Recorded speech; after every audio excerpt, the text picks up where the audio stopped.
Merci d'être avec nous aujourd'hui dans Ok Padre, l'émission des prêtres de notre diocèse qui répondent aux questions des jeunes. Et on s'intéresse aux différentes sensibilités liturgiques qui existent dans la religion catholique. On entend parler parfois, entre guillemets, de tradis, de diocésains, de conciliaires. Difficile parfois de s'y retrouver au milieu de tous ces courants qui peuvent exister. Bonjour Père Benoît Pierre. Bonjour. Vous êtes vicaire général de notre diocèse du Mans et on va essayer avec vous aujourd'hui d'expliquer pourquoi il existe autant de sensibilités et de manières de vivre la liturgie, de vivre la messe.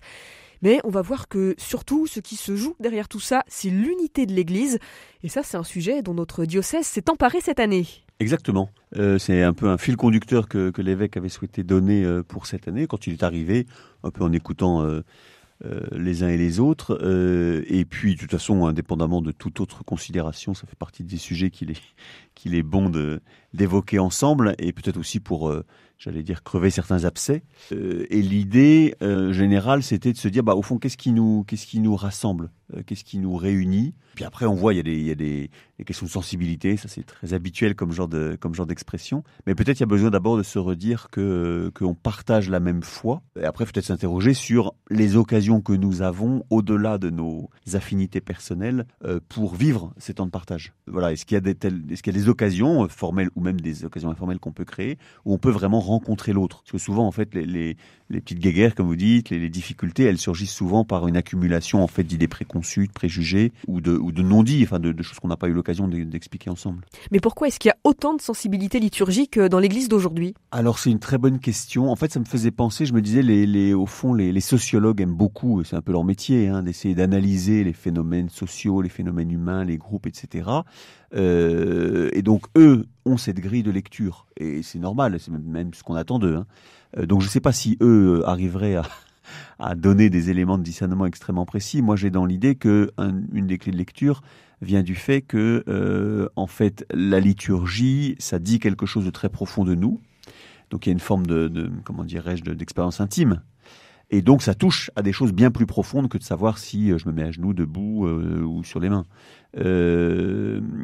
Ça, c'est un élément. Et puis, l'autre élément, je crois qu'on est quand même obligé de constater que, en fait, la liturgie dit aussi des choses de nous, ou en tout cas, on apporte dans la liturgie parfois des considérations autres, qui peuvent être des considérations politiques, qui peuvent être des considérations sociales, qui peuvent être des considérations culturelles. C'est peut-être pas mauvais en soi, c'est peut-être inévitable pour une part, si ce n'est que quand on accorde trop de place à cette dimension-là, on finit, me semble-t-il, par polluer la liturgie et notre rapport à la liturgie de choses qui ne la concernent pas. En fait, quand j'entre dans l'église pour venir avec les autres, en quelque sorte, je viens comme je suis, mais je laisse quand même à la porte certaines choses. Pour m'ouvrir à l'unité à laquelle je suis appelé. Alors, Père Benoît Pierre, quand on voit toutes ces formes qui existent, on peut être un peu perdu peut-être en tant que jeune. On pense aussi aux personnes qui découvrent la foi ou qui vont se faire baptiser. Quand elles réalisent qu'en fait, il existe une multitude parfois de sensibilités liturgiques, ça peut être un peu déstabilisant. Est-ce qu'il y a une forme qui est meilleure que les autres ou pas ?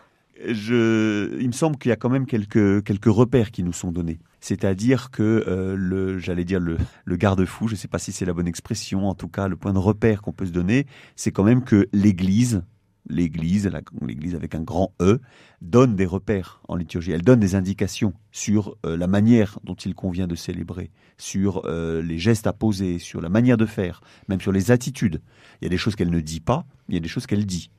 Et si déjà on prend ça comme point de repère, eh bien on échappe, je crois, à certains écueils. Et l'un des écueils en particulier, qui revient souvent, et honnêtement dans tous les milieux, comme on dit, dans toutes les sensibilités, c'est faire en sorte que la liturgie ne soit pas la liturgie du Père Benoît, par exemple. C'est pas moi qui mets en scène quelque chose que j'aurais réfléchi ou qui correspondrait à ma propre manière de voir, mais c'est la liturgie que l'Église propose. Si déjà on arrive à ça, ça donne quand même une ligne de conduite, après à l'intérieur de laquelle il y a quand même de la souplesse, on peut avoir des chants un peu variés, et la liturgie elle-même d'ailleurs propose parfois des alternatives entre plusieurs textes, entre plusieurs gestes.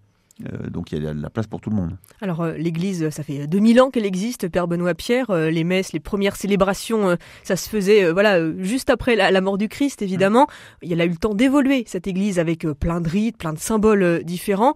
Est-ce qu'aujourd'hui, malgré tout, quelles que soient les sensibilités, on peut dire que la messe, au sens large, elle reste quand même l'héritière de ces 2000 ans? Évidemment. En fait, il y a un mot qu'on est obligé de prononcer qui est un beau mot, même si parfois il est malheureusement un peu malmené, c'est le mot de tradition.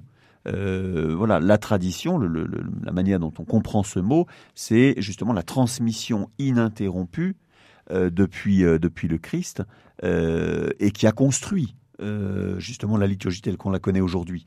On prend un simple exemple, le Concile Vatican II a remis à l'honneur, au prix d'un énorme travail mené pendant toute une partie du XXe siècle, des prières, notamment des prières eucharistiques, qui dataient du 1er siècle. Donc ça veut dire que on a aussi une forme de dynamisme. La liturgie, c'est quelque chose de vivant. C'est pas simplement comme un héritage qu'on aurait simplement à préserver puis à transmettre tel quel, mais c'est le fruit aussi de toute une évolution, mais qui est l'évolution vivante d'un organisme vivant qui s'appelle l'Église. Alors d'une certaine manière, ça veut dire que l'objectif pour les cathos, c'est un peu d'être unis dans la diversité, si je vous suis bien. Alors on pourrait dire ça comme ça, oui, tout à fait. On pourrait dire ça comme ça, et puis on s'aperçoit que, comment dirais-je, le contexte joue aussi beaucoup. Comment ça ? C'est pas du tout la même chose. Parfois, les gens peuvent avoir des expériences un peu variées, mais la messe en paroisse, par exemple, ne répond pas tout à fait à la même, au même critère, à la même contexte que la messe dans une abbaye. Quand je célèbre avec des enfants dans une école, ils sont une vingtaine, il y a quelques catéchistes, ou quand je célèbre en paroisse avec une grande assemblée, ou avec une petite assemblée, à chaque fois, c'est évidemment la même messe, c'est évidemment les mêmes textes, c'est évidemment le même déroulement, c'est évidemment la même liturgie, mais on voit bien qu'on ne va pas la vivre de la même manière. Et je vais trouver dans une petite assemblée, peut-être un petit peu pauvre en moyens et en monde, je vais peut-être trouver une richesse, une qualité du silence. Une ferveur peut-être différente, en fait. Tout à fait différente de ce que je peux avoir d'une messe de Noël blindée, où on est dans l'ambiance de Noël et on est dans un état d'esprit un petit peu différent. Alors, Père Benoît Pierre, on peut avoir l'impression qu'il y a un clivage, entre guillemets, qui existe entre les catholiques attachés à la messe dite traditionnelle en latin et les communautés paroissiales qui suivent la liturgie instaurée depuis le Concile Vatican II. C'est quoi le problème, en fait ? Ça vient des deux côtés ? C'est une très bonne question. Les réponses peuvent être un peu variées, sûrement. Je pense que une des difficultés, c'est de fonctionner en silo. Alors tout le monde, sans doute que nous fonctionnons en silo aussi. Donc comment on arrive à créer des passages, des ponts, quoi. À créer des ponts, oui. Et puis quand même, il me semble que la liturgie, elle est le signe de la communion avec l'Église. Et en fait, il faut quand même qu'on s'interroge tous, je dis vraiment tous, dans toutes les sensibilités possibles et imaginables. En fait, c'est quand même comment on est en communion les uns avec les autres et comment on est en communion avec l'Église. Et il y a la manière de célébrer, mais il y a aussi tout le reste. Comment on parle les uns des autres, comment on est en communion avec les textes qui nous sont donnés. Et il faut mettre tout ça ensemble, en fait. Mais ça, c'est un enjeu pour tous les catholiques, en fait, si je vous suis bien, quel que soit leur goût ou leurs affinités avec telle ou telle manière de célébrer la messe. Voilà, l'idée, c'est quand même de voir comment on construit la communion, et pas simplement dans les grandes idées, comment moi, chacun, fidèle, prêtre, chacun membre d'une communauté, comment je construis la communion aussi avec les autres. Merci beaucoup pour vos réponses, Père Benoît Pierre. Vous êtes, je le rappelle, vicaire général de notre diocèse du Mans. On vous retrouve très bientôt pour un nouvel épisode d'Ok Padre. À bientôt. À bientôt.